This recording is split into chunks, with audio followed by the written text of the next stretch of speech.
The river had already claimed 2 men that spring, and from the way Josephine Carter was stumbling up the muddy bank with her blue calico dress plastered to her shaking legs, it looked hungry for a third victim. Kade Kirby had been watering his sorrel mare when he saw the woman emerge from the churning waters of the Beaver River, her dark hair hanging in wet ropes down her back, her face pale as milk in the late afternoon sun of 1876.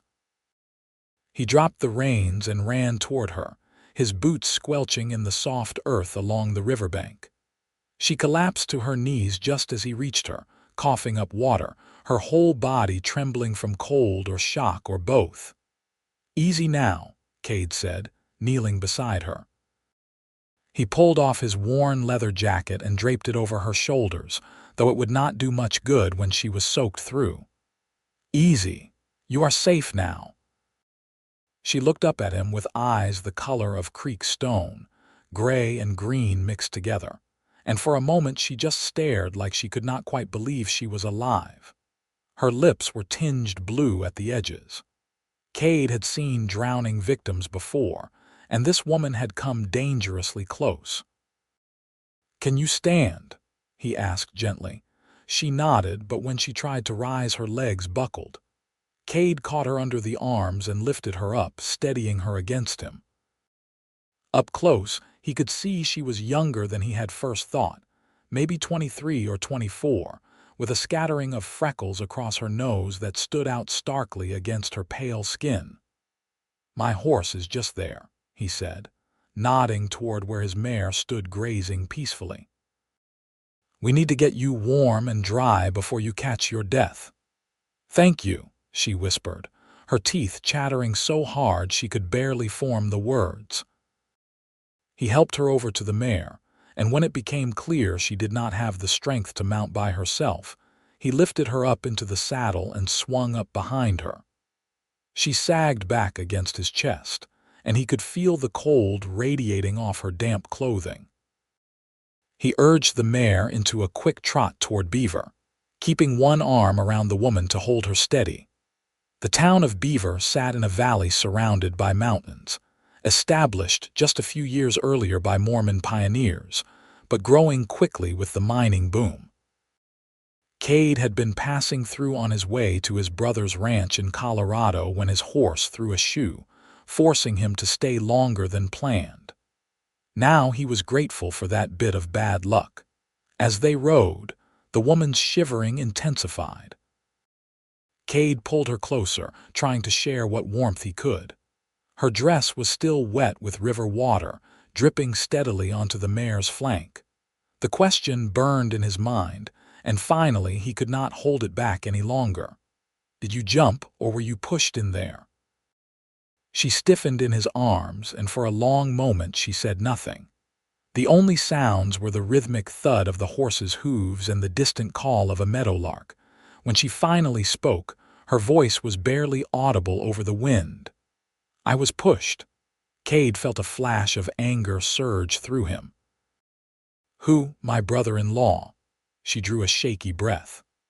"My husband died 6 months ago from pneumonia, left me the house and 20 acres. His brother wanted the land, said a woman had no business owning property. When I would not sell to him, he decided to solve the problem another way. Where is he now? I do not know. After he pushed me in, I heard him ride off. Probably thought the river would finish the job and it would look like an accident." Her voice cracked. "I almost let it. The water was so cold and I was so tired. But then I thought about giving him the satisfaction, and I got angry. I fought my way to the surface and kept fighting until I found the bank." Kade felt a surge of admiration for this small, bedraggled woman who had nearly drowned but refused to give up. "You did well. Not many could have made it out of that current. My father taught me to swim when I was a girl. He said it was a practical skill. My mother thought it was unladylike, but father insisted." A ghost of a smile crossed her face. "I am glad he won that argument." They reached the edge of town, as the sun touched the tops of the western mountains. painting everything in shades of gold and amber.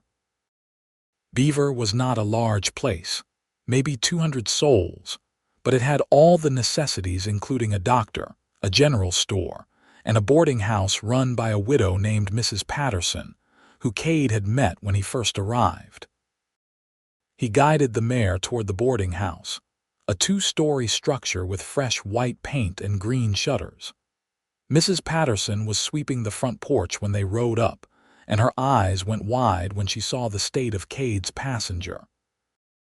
"Merciful heavens!" she exclaimed, dropping the broom and hurrying down the steps. "What happened?" "River accident," Kade said, dismounting and reaching up to help the woman down. "She needs dry clothes and something hot to drink." Mrs. Patterson, a plump woman in her 50s with kind eyes and capable hands, took charge immediately. "Bring her inside. I will get water heating for a bath and find something for her to wear. You, Mr. Kirby, wait in the parlor." Kade did as he was told, watching as Mrs. Patterson guided the woman up the stairs with an arm around her waist. He paced the small parlor, unable to sit still. The woman's words kept echoing in his mind. Pushed. Attempted murder, plain and simple.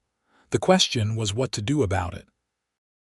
Beaver had a sheriff, a man named Tom Greaves who Kade had seen around town but never spoken to. By all accounts he was competent enough, though some said he was too friendly with the big landowners. If this brother-in-law had money or influence, getting justice might be harder than it should be. Nearly an hour passed before Mrs. Patterson came back downstairs. She found Kade still pacing and shook her head with a mixture of sympathy and exasperation. "She is resting now," the older woman said. "Poor thing was half frozen. I put her in a hot bath and got some warm broth into her. She will sleep for a while, I expect." "Did she tell you what happened?" Mrs. Patterson's expression darkened. "She did. That Samuel Carter is a piece of work, always has been. His brother was 10 times the man Samuel will ever be. When Matthew married Josephine 3 years ago, Samuel was furious. He had his eye on her himself, you see, but she chose Matthew. So the woman had a name, Josephine. It suited her somehow. If Samuel pushed her into the river, he should hang for it," Kade said flatly. "Should, yes. Will," Mrs. Patterson shrugged. "That depends on Sheriff Greaves, and Samuel has been making friendly with him for months now, bringing him bottles of whiskey, inviting him to dinner. Samuel is not stupid, I will give him that much. Then what? He just gets away with attempted murder." "I did not say that." Mrs. Patterson fixed him with a penetrating look. "But it will take more than Josephine's word against his. We will need proof or a witness." Kade ran a hand through his dark hair, frustration building in his chest. He had only known this woman for an hour, did not even know her name until a minute ago, but the thought of her would-be killer walking free made his blood boil. Maybe it was because he had 3 sisters back in Texas and could not stand the thought of any man trying to harm them. Or maybe it was something about the determination he had seen in Josephine's gray-green eyes when she talked about refusing to let the river take her. "I am going to find the sheriff," he said. "At least get her story on record." "Good luck, Mrs. Patterson said, though her tone suggested she did not have much faith in the outcome. Kade found Sheriff Greaves at his office, a small building near the center of town that also served as the jail. The sheriff was a tall man with a drooping mustache and a beer belly that strained against his vest. He listened to Kade's account with an expression that grew increasingly skeptical. "So you did not see this alleged pushing?" Greaves said when Kade finished. "No, but the woman nearly drowned.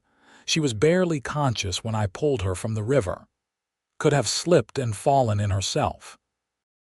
River is high this time of year with snowmelt. She said Samuel Carter pushed her." Greaves leaned back in his chair, making it creak ominously.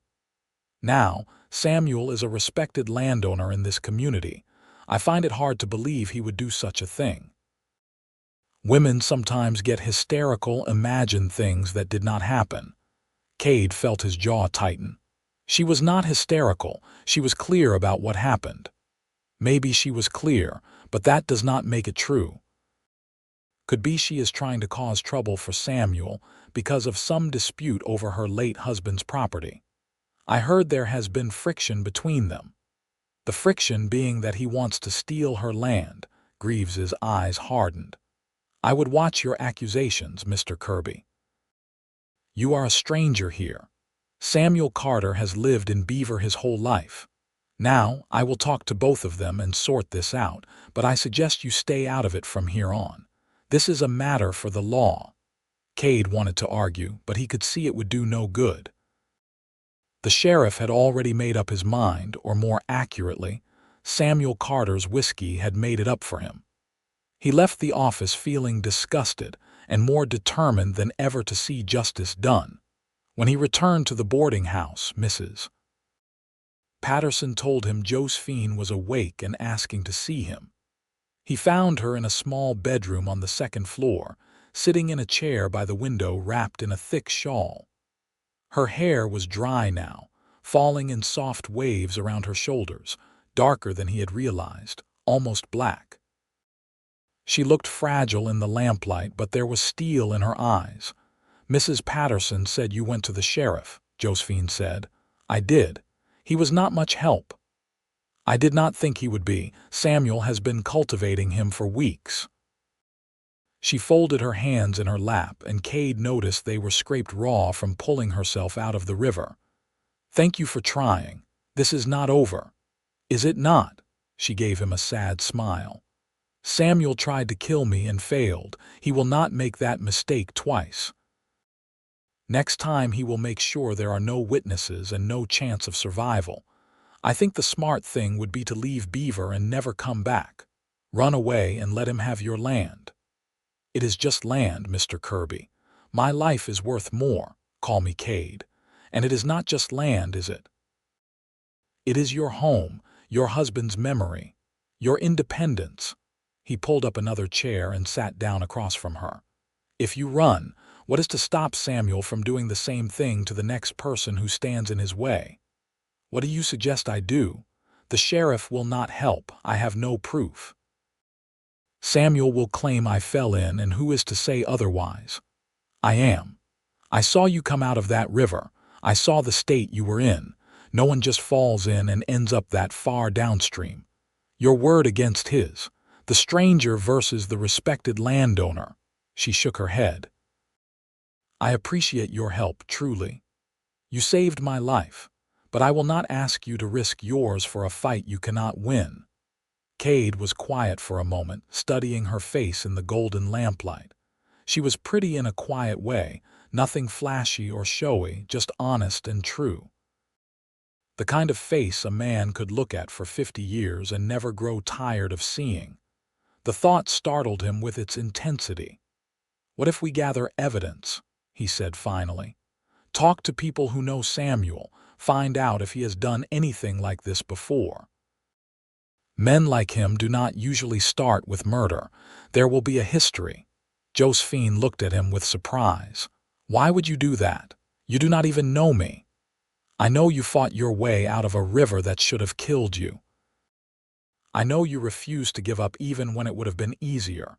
That tells me everything I need to know. He leaned forward. Let me help, please. She studied him for a long moment, and Kade found himself hoping she would say yes for reasons that had nothing to do with justice. Something about this woman called to him, made him want to know everything about her, made him want to stay in this little Utah town instead of continuing on to Colorado. All right, she said finally. But carefully. If Samuel suspects we are asking questions, he might do something desperate. They spent the next hour planning their approach. Kade would talk to the men in town, visit the saloons and the general store, see what people knew about Samuel Carter.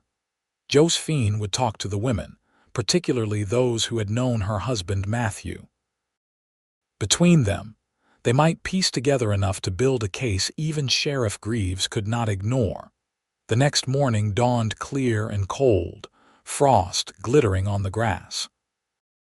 Kade started at the general store, where a talkative clerk named Peter was happy to gossip while measuring out flour and sugar for customers. Samuel Carter, sure, I know him, comes in here regular for supplies. Big spender, likes to show off his money. Peter lowered his voice conspiratorially. Between you and me, I have always wondered where all that money comes from. The Carter Ranch does all right, but not so well that Samuel should be throwing gold coins around like they are nothing. Any ideas? Kade asked casually, examining a display of canned goods. Well, there was that business with old man Henderson last year. He had a nice piece of property adjoining the Carter land, good water rights. Then suddenly Henderson is desperate to sell, practically giving it away. Samuel snapped it up quick. Henderson moved to California shortly after, and no one has heard from him since. You think Samuel had something to do with Henderson's desperation? Peter shrugged. I think men do not usually sell prime land for pennies unless something scared them bad. Kade filed that information away and continued his investigation. At the saloon, a bartender told him about a rancher who had accused Samuel of rustling cattle, only to drop the charges after his barn mysteriously burned down. At the livery, the owner mentioned that Samuel had a reputation for being rough with his horses, and men who mistreated animals often mistreated people too. None of it was proof of attempted murder, but it painted a picture of a man who used intimidation and violence to get what he wanted. Kade met up with Josephine that afternoon at Mrs. Patterson's boarding house to compare notes. She had learned similar things from the women in town. Samuel had a temper, especially when he had been drinking. His wife had left him 2 years ago, going back to her family in Salt Lake City, and while she never said exactly why, there had been bruises on her arms the last few times anyone saw her. My husband tried to protect me from knowing too much about his brother, Josephine said softly. They were sitting in the parlor, Mrs. Patterson having tactfully given them privacy. Matthew always made excuses for Samuel, said he had a hard time after their parents died. But I knew Samuel resented me. He thought I was taking Matthew away from him, making him soft. Soft, Kade repeated. Samuel believed in taking what you want by force. Matthew believed in working hard and dealing honestly. They fought about it constantly. She twisted her hands in her lap. After Matthew died, Samuel came to the house within a week. Said I should sell the property to him, that I could not manage it alone. When I refused, he got angry, told me I was being foolish, that a woman had no business running a ranch. What did you say? I told him to leave and not come back unless invited. He has not been invited, but he keeps showing up anyway, making threats, trying to intimidate me. 2 days ago he showed up drunk, ranting about how Matthew would want him to have the land, how it was a betrayal for me to keep it. I told him I would never sell, not for any price. That is when he grabbed me. Her voice dropped to barely a whisper. He dragged me to his horse and rode toward the river. I fought, but he is so much stronger. When we got to the bank, he just pushed me in and rode away. Kade felt rage building in his chest again, hot and fierce. We are going to make him pay for that. How? We still have no proof. Then we get some. I will ride out to the river tomorrow, see if there is any evidence where you went in. Tracks, maybe something he dropped. And I think we should talk to Samuel's ex-wife. If she tells us what happened to her, it establishes a pattern. She is in Salt Lake City. That is a 4-day ride. Then we ride for 4 days. Kade reached across and took her hand without thinking, and when he realized what he had done, he almost pulled away, but she turned her hand over and squeezed his fingers gently. Why are you doing this? She asked. The truth, Kade.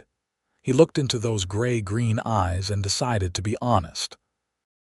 At first it was because I could not stand the thought of a man trying to kill a woman and getting away with it.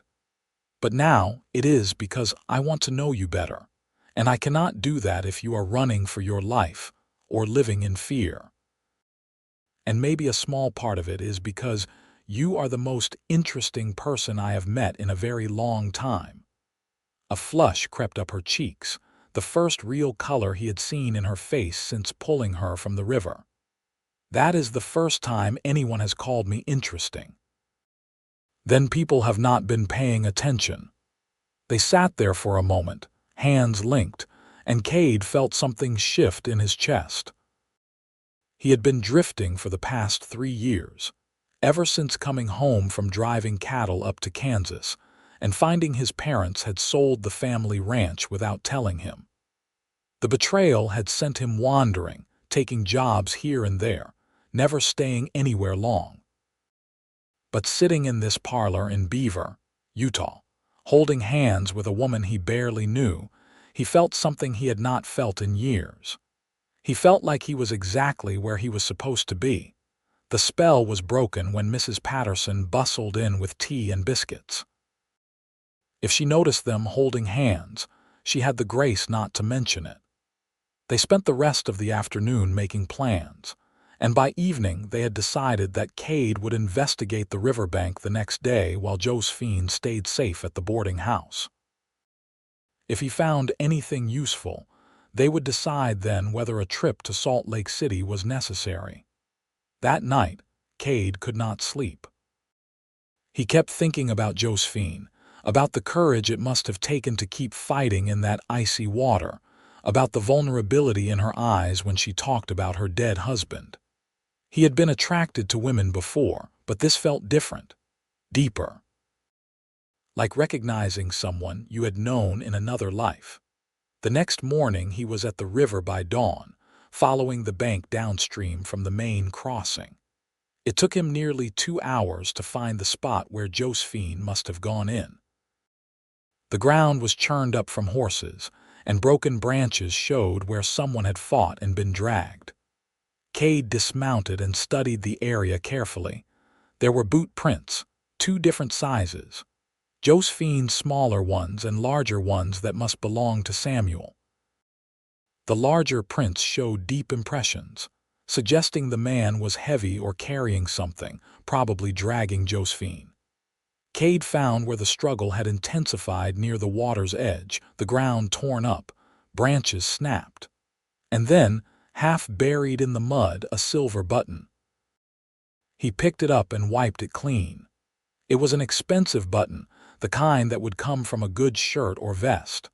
Not proof on its own, but if it matched Samuel's clothing, it would place him at the scene.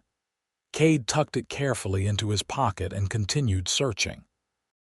20 feet downstream he found something even better. A leather glove, sodden and muddy but still recognizable. And inside the glove, stamped into the leather, the initials SC. Kade felt a surge of triumph. This was exactly what they needed. He wrapped the glove carefully in his bandana and headed back to town, his mare sensing his excitement and prancing beneath him. Josephine was waiting anxiously at the boarding house, and her face lit up when she saw what he had found. That is his glove. I have seen him wear those dozens of times. Now we have physical evidence placing him at the scene. Combined with your testimony and the pattern of intimidation, even Greaves cannot ignore this. But Sheriff Greaves tried to ignore it anyway. When Kade brought the evidence to his office, the lawman barely glanced at the glove. Could have lost that any time.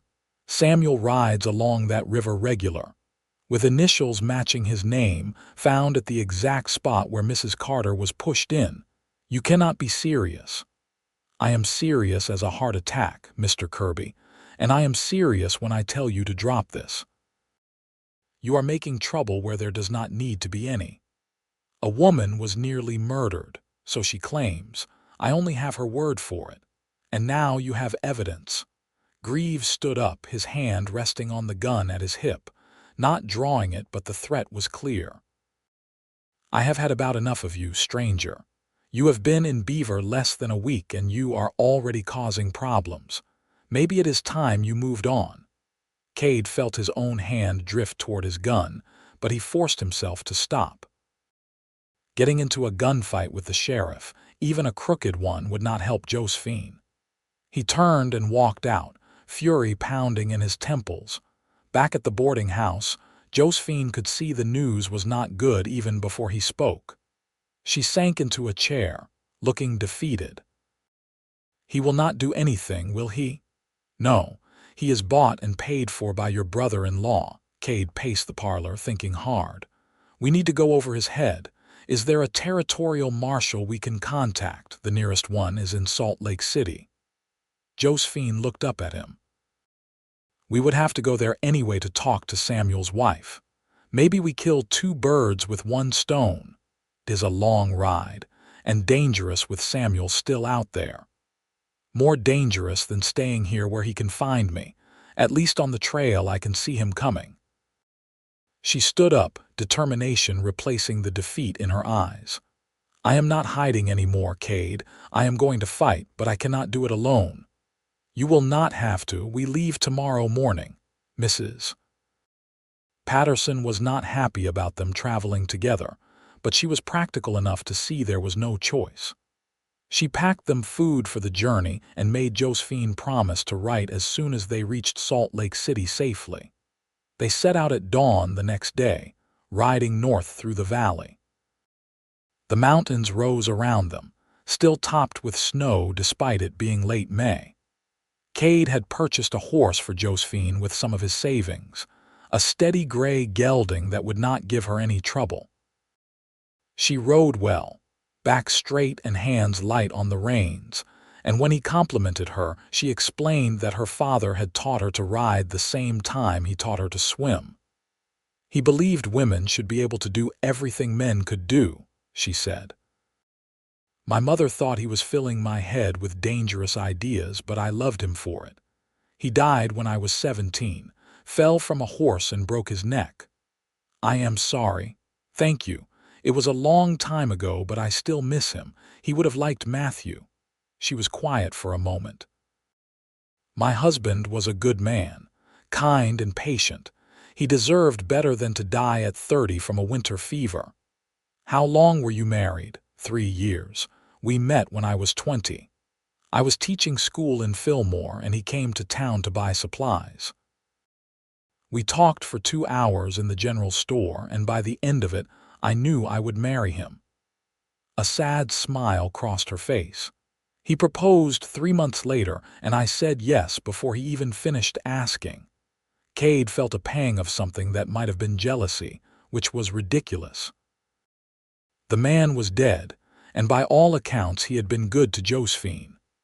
But still, Kade found himself wishing he had been the one to win her heart, to put that soft look in her eyes.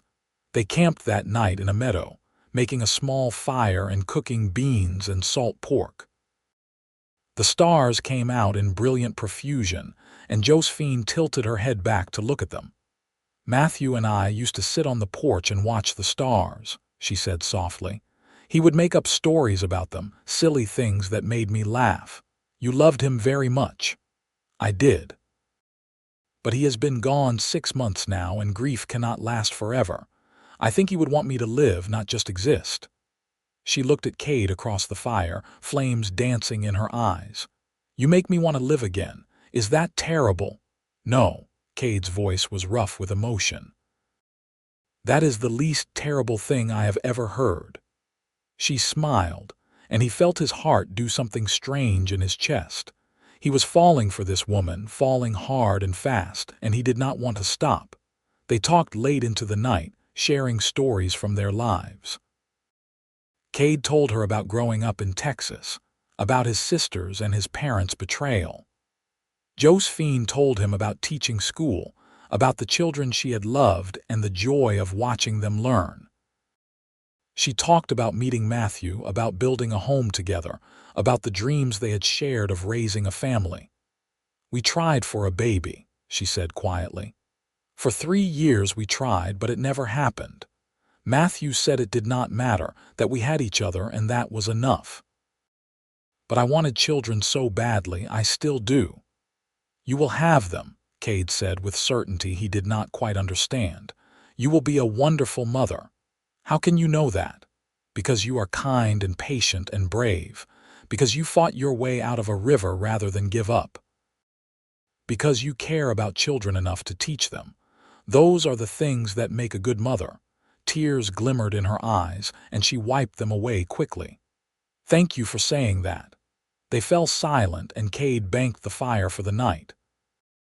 They laid out their bedrolls on opposite sides of the clearing, propriety-demanding distance, even though every fiber of Kade's being wanted to pull her close and hold her through the night.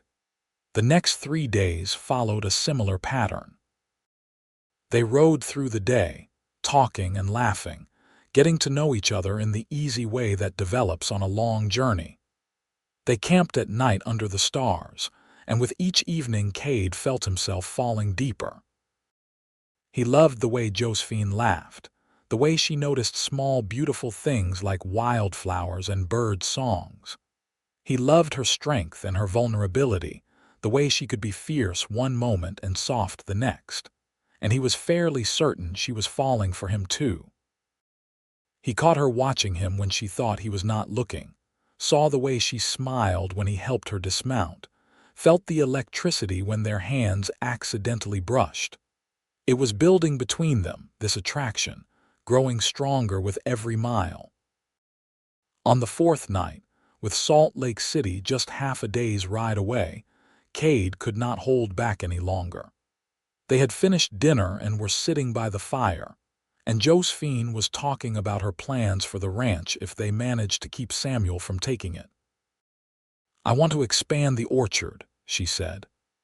Matthew started planting apple trees the year before he died, but there is room for more. And I thought about getting some dairy cows, selling milk and butter in town. I could make a real go of it, I think, if I just had the chance. You will have the chance, Kade said. I promise you that. You cannot promise that. You cannot control what happens. Then I promise I will do everything in my power to make sure you get to keep your home and build the life you want. She looked at him, firelight playing across her face, and he saw his own feelings reflected in her eyes. Why, Kade? Why does it matter so much to you what happens to me? Because I am in love with you. The words hung in the air between them, and Kade could not believe he had actually said them out loud. They had only known each other a week. It was madness. It was impossible. It was the absolute truth. Josephine drew in a sharp breath. You cannot be. I am. I know it is too soon. I know you are still grieving your husband. I know I have no right. But I cannot help it. I love you, Josephine. I love your courage and your kindness and the way you refuse to give up. I love how you see beauty in small things and how you fight for what matters. I love everything about you, and I needed you to know that even if you cannot feel the same way. For a long moment she just stared at him, and Kade felt his heart pounding so hard he thought it might burst from his chest. Then, slowly, she smiled. You are right that it is too soon. And you are right that I am still grieving Matthew, but you are wrong that I cannot feel the same way. She reached across the space between them and took his hand. I am falling in love with you too, Kade Kirby. I did not expect it, did not think I could feel this way again so soon, but I do. When I look at you, I see a future I thought was lost forever. I see hope. Kade felt something break open inside him, something that had been locked tight for years. He moved around the fire and pulled her into his arms, and she came willingly, tucking her head under his chin. They sat like that for a long time, just holding each other, listening to the crackle of the fire and the sound of each other's breathing. I do not want to dishonor Matthew's memory, Josephine whispered. You are not. He would want you to be happy. I know, but it still feels strange. A week ago I was alone. Now I have you. You do have me, for as long as you want me.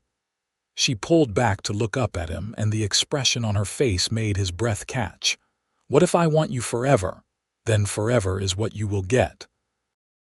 He leaned down and kissed her, gentle at first, testing. She made a soft sound and kissed him back, her hands coming up to tangle in his hair. The kiss deepened, years of loneliness and longing pouring out of both of them, and when they finally broke apart they were both breathing hard.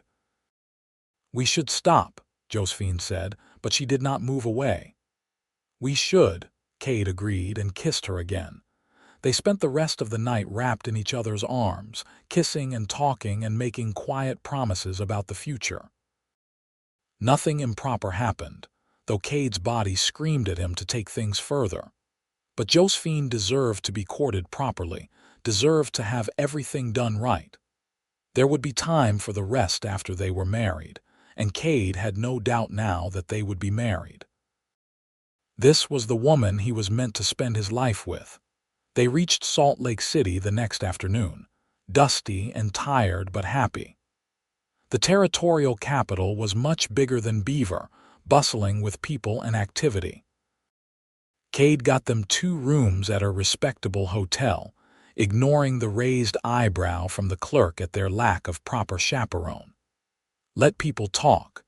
He was going to marry Josephine as soon as this mess with Samuel was resolved. The first order of business was finding Samuel's ex-wife.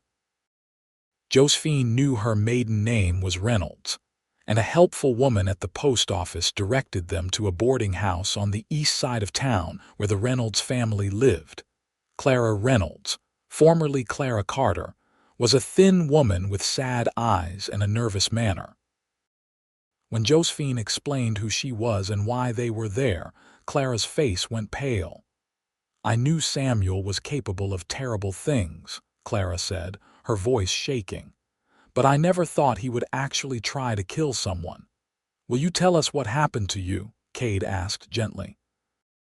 Clara looked at her mother, who was sitting quietly in the corner, and the older woman nodded encouragement. Taking a deep breath, Clara told her story. She had married Samuel 5 years ago, swept off her feet by his charm and money. But the charm had disappeared as soon as the wedding was over.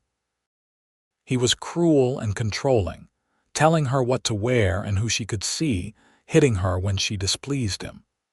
The worst incident had come when she refused to sign over her inheritance to him.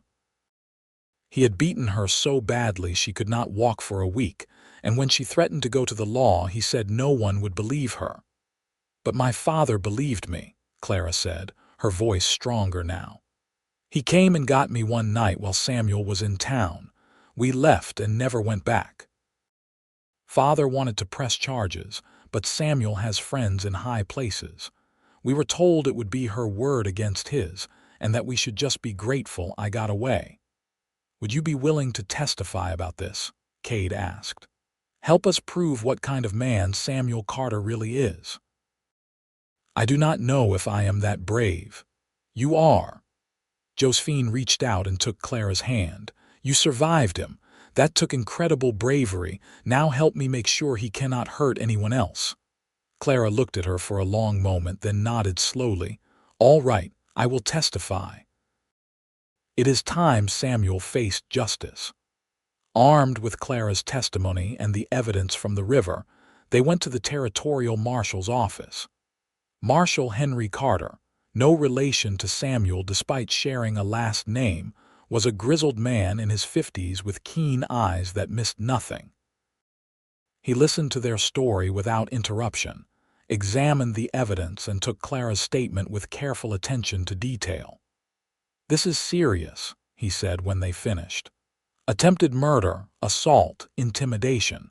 If half of what you say is true, Samuel Carter belongs in prison." "Will you come to Beaver with us?" Kade asked. "The local sheriff is in Samuel's pocket." "I can do better than that. I will send a telegram to the sheriff in Fillmore, have him ride to Beaver and arrest Samuel. Then I will come personally to make sure the case is handled properly." He looked at Josephine with sympathy. "I am sorry you had to go through this, Mrs. Carter, but I promise you justice will be done." They stayed in Salt Lake City for 2 more days while the marshal made arrangements. During that time, Kade took Josephine to nice restaurants, bought her a new dress to replace the one ruined by the river, and generally courted her the way she deserved.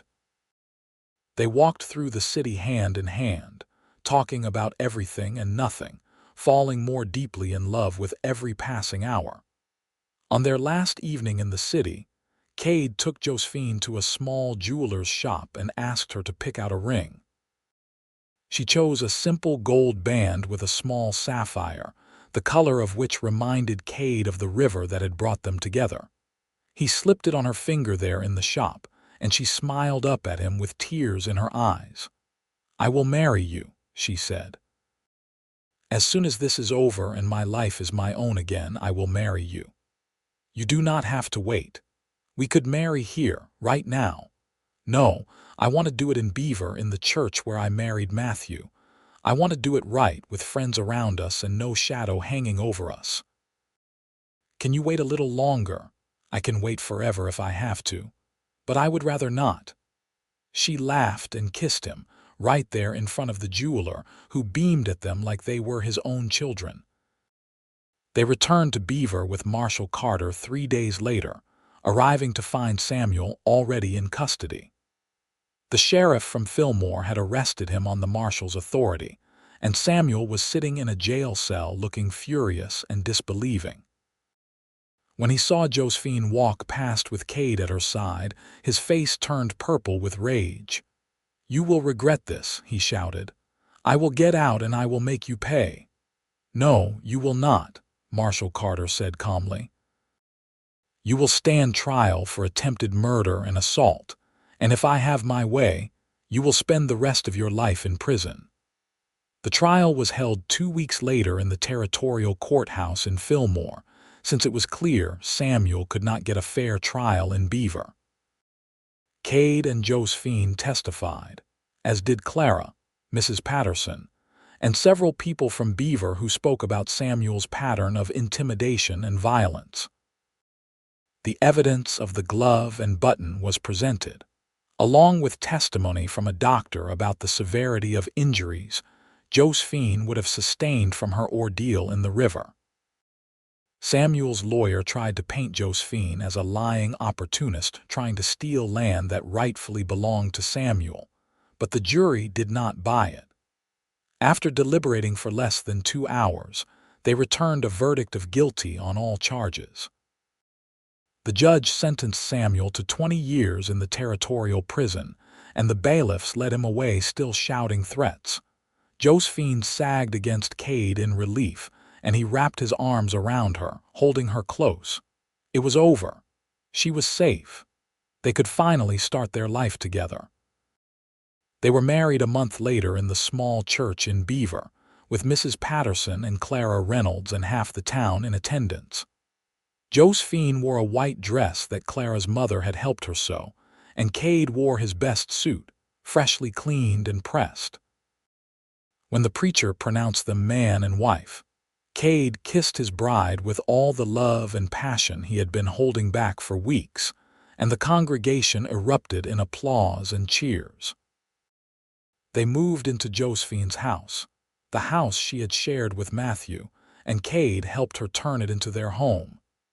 He worked the land with her, planting the additional apple trees she wanted, buying the dairy cows she had dreamed of. The ranch prospered under their joint care, and within a year, they were turning a tidy profit. But the real joy came not from the land or the money, but from the love they shared. Kade had never been so happy, waking up every morning next to the woman who made his heart sing, spending his days working beside her, falling asleep every night with her in his arms. They talked about everything and nothing, laughed together, sometimes fought but always made up. They were partners in every sense of the word. 2 years after they married, Josephine gave birth to a son. They named him Matthew, after her first husband, and Kade loved the boy with a fierceness that surprised him.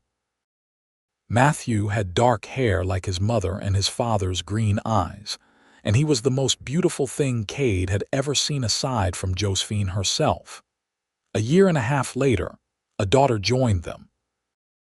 They named her Catherine, after Kade's favorite sister, and she had her father's coloring and her mother's sweet nature.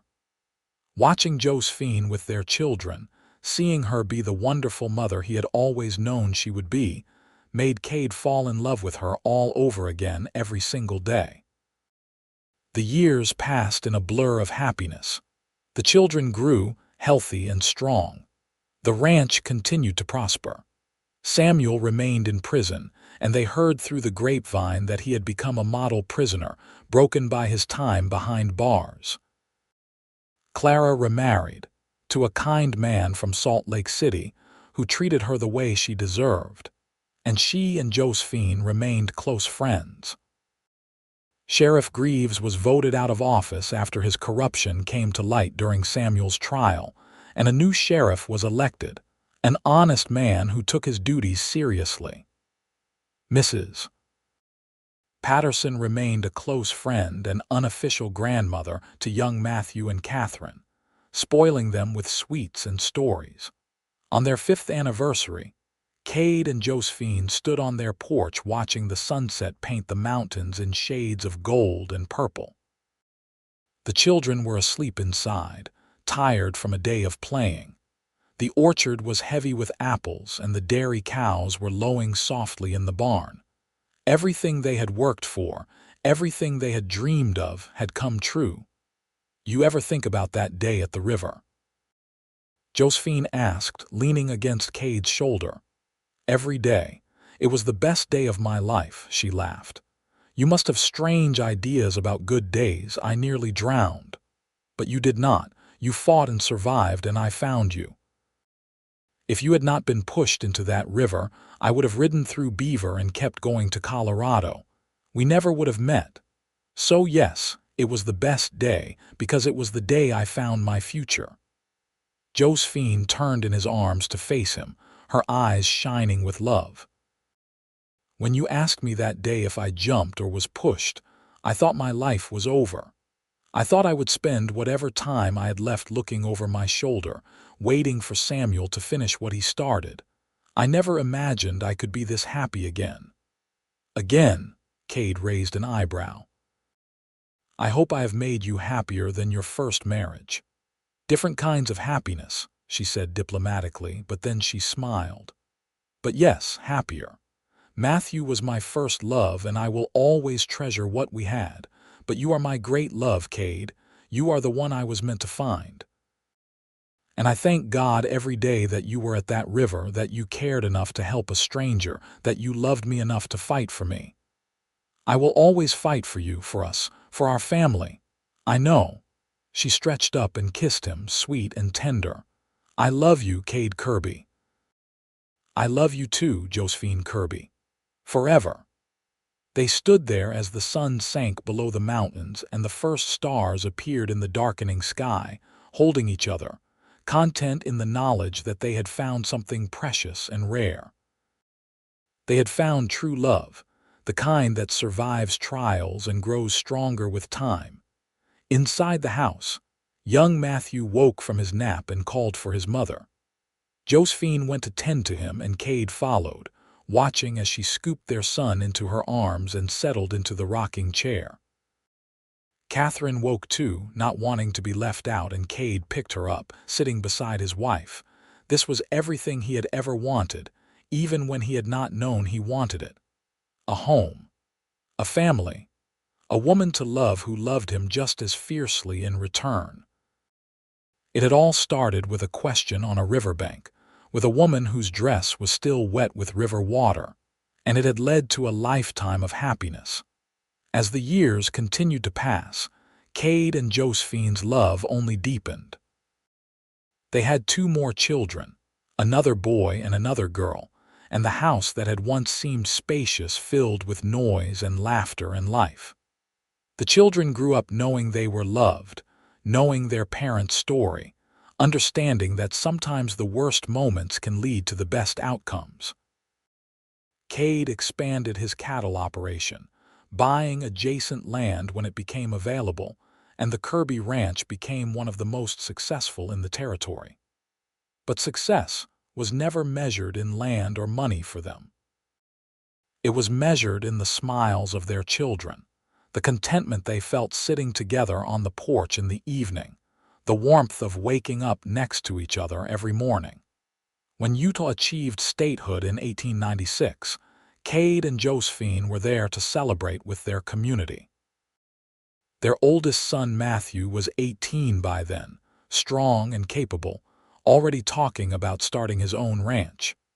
Catherine was nearly 17, beautiful and kind, being courted by the son of a neighboring rancher.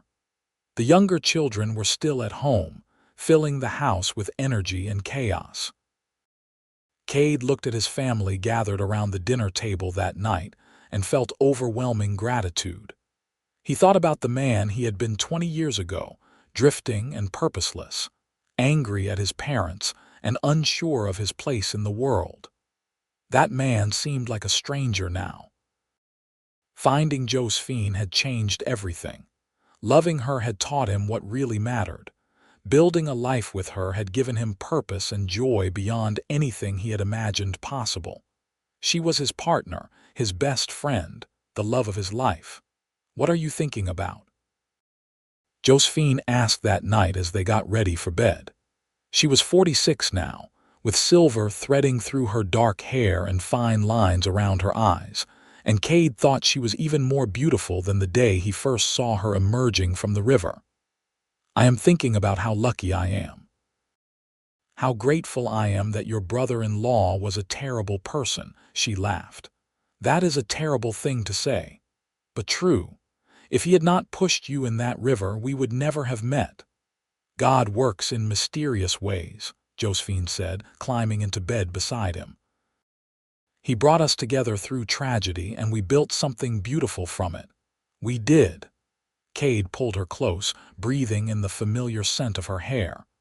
"I love you, Josephine, more today than yesterday, less than tomorrow." "That is very poetic for a cowboy." "You bring out the poet in me." She laughed again and kissed him, and they settled into sleep wrapped in each other's arms, content in the knowledge that whatever tomorrow brought, they would face it together. Samuel Carter died in prison 10 years into his sentence, his health broken by hard labor and regret. When the news reached them, Josephine felt only a distant sadness for the man he could have been if he had chosen a different path. She and Kade said a prayer for his soul and then let him go, refusing to give him any more power over their lives. The years rolled on, bringing change and growth, but always centered around the love that had started on a riverbank in 1876. Kade and Josephine grew old together, watching their children marry and have children of their own, delighting in their role as grandparents. The ranch remained in the family, passed down to Matthew, when Kade and Josephine felt ready to step back and let the next generation take over. They moved into a smaller house on the property, just the two of them again like it had been at the start, and they spent their days much as they had in those early years. Working in the garden, walking through the orchard, sitting on the porch and watching the sun set over the mountains. Talking and laughing and loving each other with the depth and constancy that comes from a lifetime together.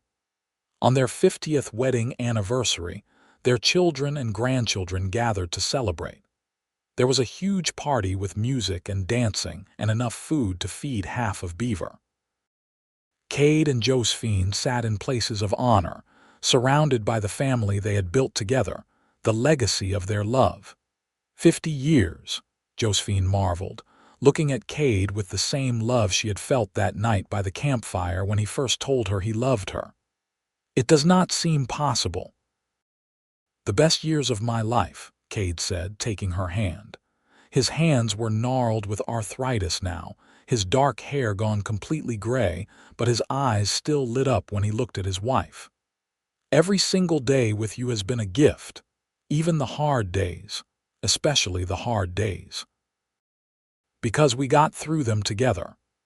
Their oldest grandson, another Matthew, came to ask them to dance. Kade stood slowly, his knees protesting, and led Josephine onto the floor. They moved slowly, carefully, but their steps were perfectly in sync, the result of 5 decades of moving through life as one. As they danced, Kade thought about that day at the river, about the wet and bedraggled woman who had stumbled out of the water and into his life. He thought about asking her if she had jumped or been pushed, never imagining that her answer would change everything. He thought about the journey they had taken together, the love they had built, the family they had created. "Thank you," he whispered into Josephine's hair. "For what?" "For surviving, for fighting, for loving me, for building this life with me, for everything." She pulled back to look up at him, tears shining in her eyes. "Thank you for saving me, not just from the river but from a life of fear and loneliness. Thank you for showing me I could love again. Thank you for being my partner and my love for 50 years. "Only 50, Kade smiled. "I was hoping for at least 50 more, greedy man. When it comes to time with you, yes, always." They danced until the song ended, and then they sat and watched their family celebrate. Children chased each other around the yard. Grandchildren showed off new skills. Grown sons and daughters laughed and reminisced. It was everything they had worked for, everything they had hoped to build. As the sun set and the party continued under strings of lanterns, Kade and Josephine slipped away to their small porch, content to watch from a distance. They sat in their rocking chairs, hands linked between them, and watched the stars come out one by one. "I would do it all again," Josephine said softly. "Every moment, every trial, every joy, I would choose it all again if it meant ending up here with you." "Me too," Kade agreed. "Every single time." They sat in comfortable silence, the sounds of the party drifting to them on the warm summer breeze. Somewhere in the distance, a coyote called, and closer by an owl hooted from the barn. The same mountains that had witnessed the beginning of their story stood watch over them now, eternal and unchanging while everything else transformed around them. Kade thought about how different his life might have been if he had not stopped to water his horse at that particular spot on the river, if he had been 5 minutes earlier or later, if he had decided to push through to the next town instead of stopping. All the tiny choices and coincidences that had brought him to exactly the right place at exactly the right time to meet the woman who would become his whole world. "You believe in fate?" Josephine asked, as if reading his thoughts. "I did not used to, but now I do. I think you and I were meant to find each other. I think every step of my life led me to that river on that day so I could be there when you needed me. I think so too." She squeezed his hand. "And I think Matthew would be happy for us. I think he is looking down and smiling, glad that I found love again, glad that I did not spend the rest of my life alone. I hope so. He was a good man, and he deserves to rest easy knowing you were well loved." They fell silent again, rocking gently, listening to the night sounds and the distant music from the party. Eventually, their children noticed their absence and came looking for them, laughing and scolding them for sneaking away. But when they saw the two of them sitting peacefully together, hands linked and faces content, they just smiled and left them alone. Kade and Josephine lived several more years, growing more frail but never losing their love for each other or their joy in life. When Kade finally passed away in his sleep at the age of 83, Josephine was holding his hand, and his last words were that he loved her. She mourned him deeply, missing him with an ache that never fully went away, but she knew they would be together again. She lived 2 more years, surrounded by her children and grandchildren and great-grandchildren, telling them stories about their grandfather and the early days in Beaver. She told them about the river, about the cowboy who had saved her life and stolen her heart, about the love that had sustained them through 53 years of marriage. When Josephine died peacefully in her sleep at 81, Her family buried her beside Kade in the cemetery overlooking the valley. The stone read, Josephine Kirby, beloved wife, mother, and grandmother. She survived the river and found her true love. And beneath it, Kade's stone with matching words about the cowboy who had asked if she jumped or was pushed, and who had spent the rest of his life making sure she never had to face danger alone again. Their story became legend in Beaver, passed down through generations. The house where they had lived remained in the family, and their descendants continued to work the land they had loved. The orchard they had planted together grew into something magnificent, producing fruit that was shipped all over the state. The dairy operation they had started became one of the most successful in Utah. But more than the physical legacy they left behind, Kade and Josephine left a legacy of love. Their children and grandchildren and great-grandchildren knew what it meant to truly love someone, to be partners through thick and thin, to build something beautiful together, even when circumstances seemed impossible. They knew that the worst moments could lead to the greatest blessings, that courage and determination could overcome any obstacle, and that real love, when nurtured and cherished, could last not just a lifetime but for generations.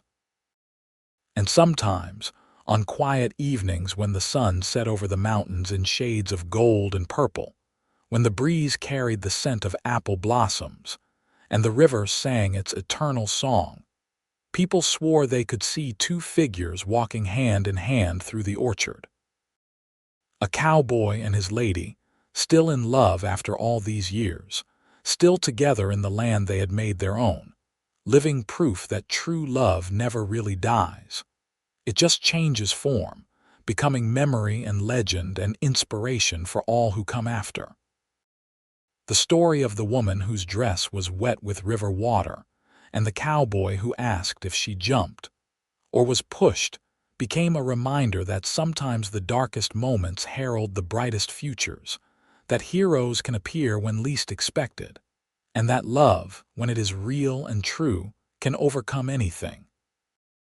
It became a testament to the power of choosing to fight, to survive, to open your heart even when it has been broken, to trust again even when trust has been betrayed. In the end, it was a simple story, really.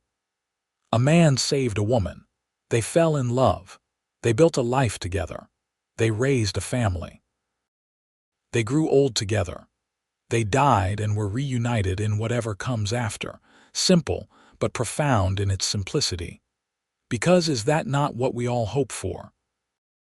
Someone to love who loves us back. Someone to build a life with. Someone to face the joys and sorrows alongside. Someone to grow old with knowing that every day together is a blessing. Kade and Josephine had found that in each other, and their love had created ripples that spread far beyond their own lives, touching everyone who knew them and everyone who heard their story. They had proven that happy endings are possible, that love can heal even the deepest wounds, that two people who choose each other and fight for each other can overcome any obstacle. And it all started with a question on a riverbank on a spring day in 1876, asked by a cowboy with a kind heart to a woman who refused to let the river take her. Did you jump or were you pushed? Neither of them could have known where that moment would lead, the joy and love and family that would grow from such a dark beginning. But that is the beautiful mystery of life, is it not? We never know which moments will change everything, which choices will lead us to our destiny, which people will become our forever. Kade and Josephine's forever started that day, and it never truly ended. It lives on in their descendants, in the land they loved, in the stories told around dinner tables and on front porches. It lives on in every person who hears their tale and believes, even for a moment, that true love is possible, that happy endings are real, that darkness can give way to light. And somewhere, in whatever realm the departed inhabit, A cowboy and his lady walk hand in hand through fields of wildflowers under an endless sky, still in love, still together, still grateful for that day at the river when everything changed. Still living there happily ever after, the one that started with a push into cold water and a stranger's helping hand, and that blossomed into a love story for the ages.